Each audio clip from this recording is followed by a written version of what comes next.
Welcome everybody to the first of hopefully many Degenesis lore drop videos.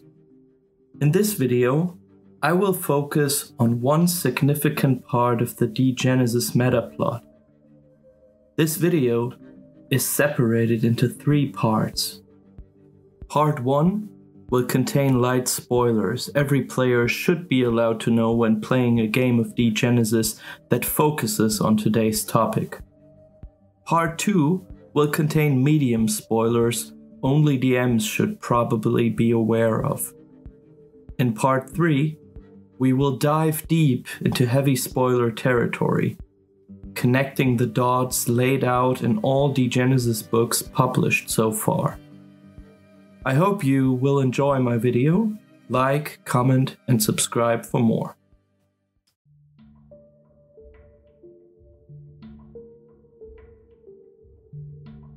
The Needle Tower Disaster. In the year 2563, 16 fragments of the Chroniclers, the highest-ranking members of the cult, were sent across the Reaper's Blow in East Borca. The Reaper's Blow is a tectonic phenomenon, starting high in Borca's icy north, then cutting through the Alps in a southward arc to reach Africa's coast at the bottom of the Mediterranean. Along this line, the ground is torn asunder. Giant sheets of rock the size of cities form a scar many hundreds of kilometers long. Only 8 of the fragments survived. Their job was to create a network similar to the West Balkan scrap trade. Their first goal was to establish control over a series of tower structures called Needle Towers in the East Balkan woods. They endeavored to create a radio connection between the Needle Towers and the central cluster in Justitian. The remaining fragments conquered the towers and radioed their success to the cluster. Then, their actions deviated from the plan. The remaining fragments surrounded themselves with an army of whores and mercenaries and ceased answering requests from the cluster. Back home, on the other side of the Reaper's Blow, there is not much information on the rogue fragments. All information about them is highly classified and may neither be sold nor shared within the Order. That said, 4 of them are known to even the lowest ranks, at least by name. 2 of them, Chromium and Iridium, were said to have founded cities, constructing needle towers seen as miracles clad in glass and polished steel and communicating via mirrors. Another one, Promethium, was supposed to expand the radio line close to Osman into a relay station. According to legends, he has instead dug a tunnel into the great Osman library. Cobalt is the only other fragment whose name is known by anyone outside of the highest ranks. A shutter claimed to have seen him near Praha, where he led a host of savages. The remaining identities of the rogue fragments have been successfully removed from all databases, as though they encapsulated and sunk into the core as if their names alone carried power. As these rogue fragments grow out of control, the remaining fragments in the cluster take extreme measures. They activate shutters and fuses, elite chroniclers whose barcodes have not been registered in the cluster for years. Their official score is 0. They exist beyond the common system, yet are still very much present within an isolated mirror of the static stream. Only high-ranking chroniclers know of their existence, and among them, few have the passcodes to issue orders to the unseen shutters and fuses. It's better this way. For those few who thrive on the fringes are adept in dark deeds and use sanctioned, meaning deadly tools, as the most technologically advanced thieves and assassins in this cult. The rogue fragments are now only known as Needles, and they are being hunted. It is rumored that the 8 remaining Needles have separated into 2 groups of 4, one group being called Preservers, while the others are labeled Defectors, Traitors even. It is, however, unclear whether this information is true or just a carefully crafted piece of chronicler propaganda, adhering to the numerological ideology of the cult.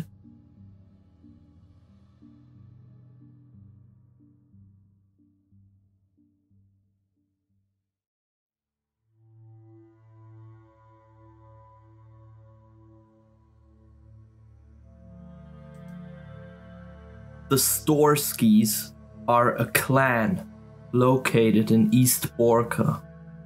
They have wrestled a ramified line of train tracks from the wild land which they travel in their locomotives.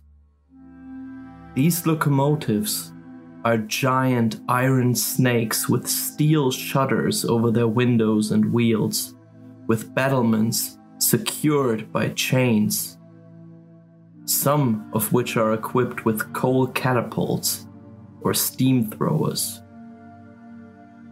Dwelling in close proximity to the Needle Towers, the Storskis have made a pact with the rogue chronicler fragments that now rule over the towers. The Storsky main train, called the Carbon, plays a significant role in this pact. It is over 500 meters long and runs between the Needle Towers Chromium and Iridium. It is a rolling city with multi-story extra-wide wagons, bordellos, manufacturers, and a casino. The cooperation with the Needles brought electric benefits, prizes for food, ammunition, and slaves, as well as the sad songs of the engineers drone out over the intercoms.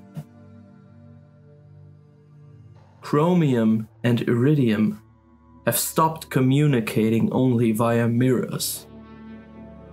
They have begun paying the Storskis in slaves and weapons to maintain the track lines between the 2 Needle Towers and regularly re-tap the bolts to feed in a carrier wave on which to modulate messages.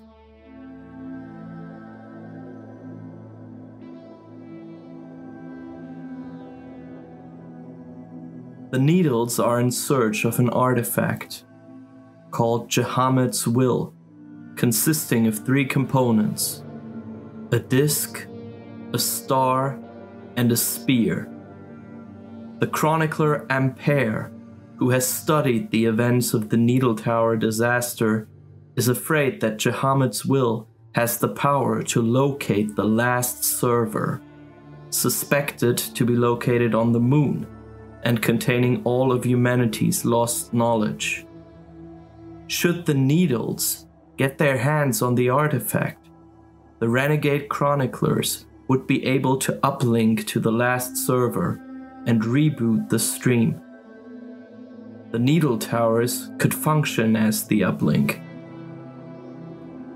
A group of renegade chroniclers reawakening the stream without supervision from the cluster could lead to disaster.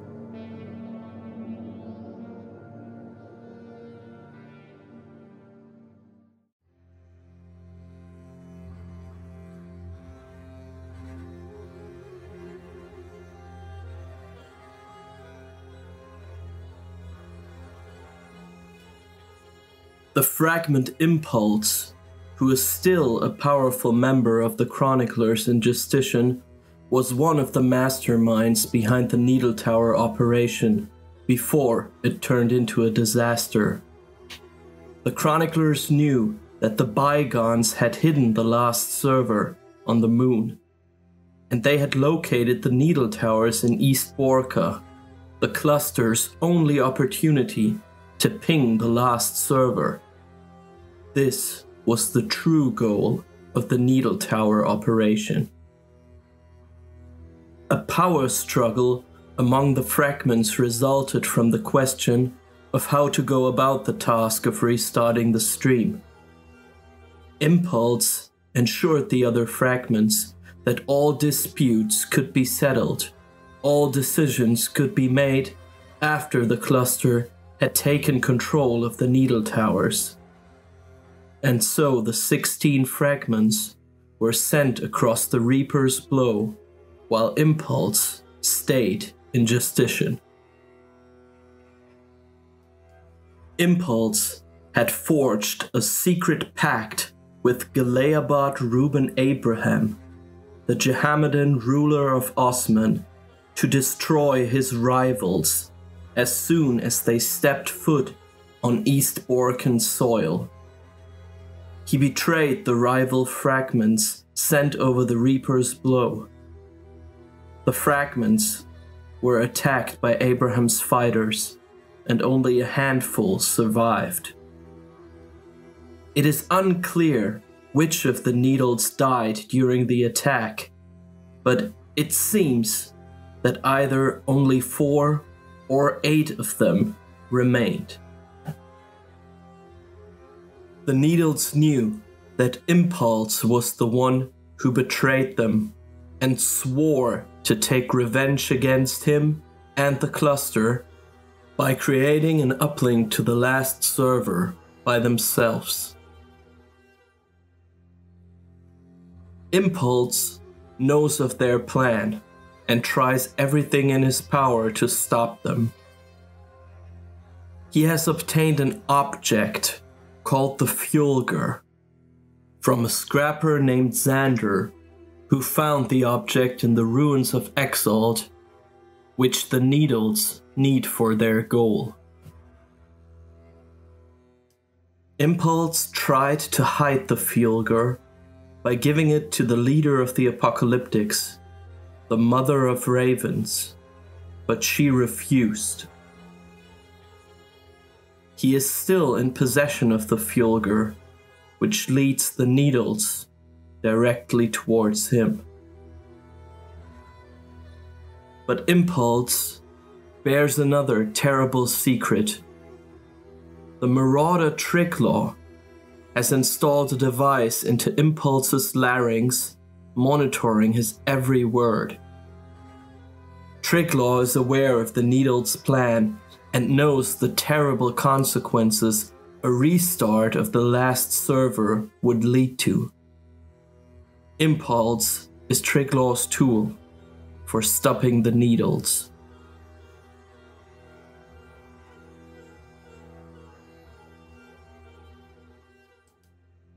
The Needles not only want to create an uplink to the last server, but also want to reach the space station in Baikonur that once sent members of the recombination group into space before the Eschaton.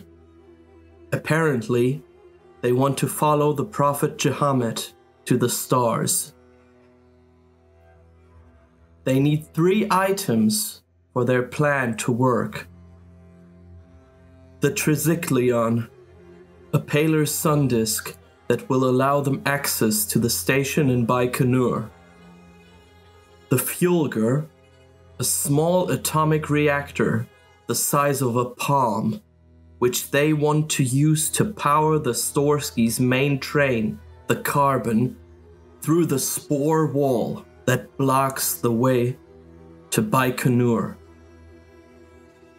Thirdly, they need Jehamed's will, which, among other things, contains a star map that is set to hold the location of the Prophet Jehamed.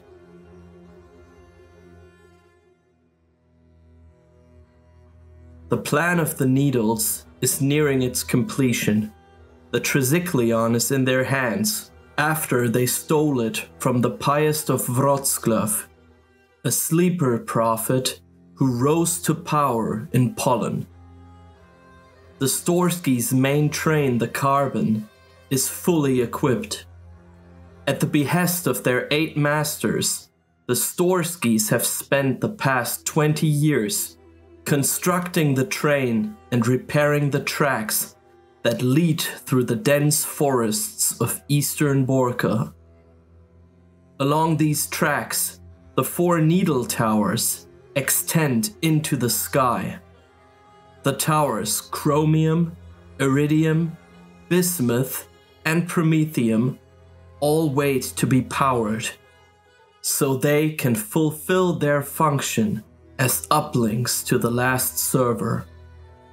The energy the Carbon will create with its last passage is the only thing missing.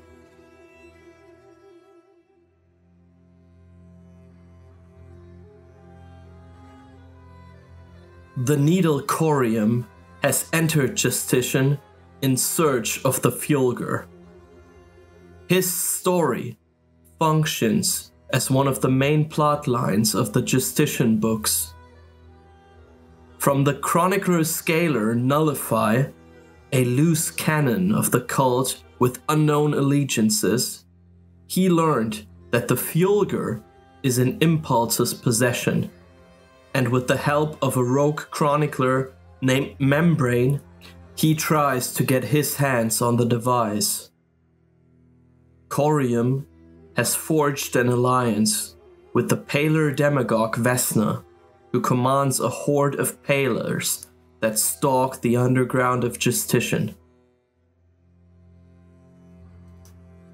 Whether or not Corium succeeds in his attempt to obtain the Fjolger is not clear. All we know is that many different actors and factions follow their own plan to stop the Needles, apart from Impulse and the Cluster, who already plan a preemptive strike against the Carbon.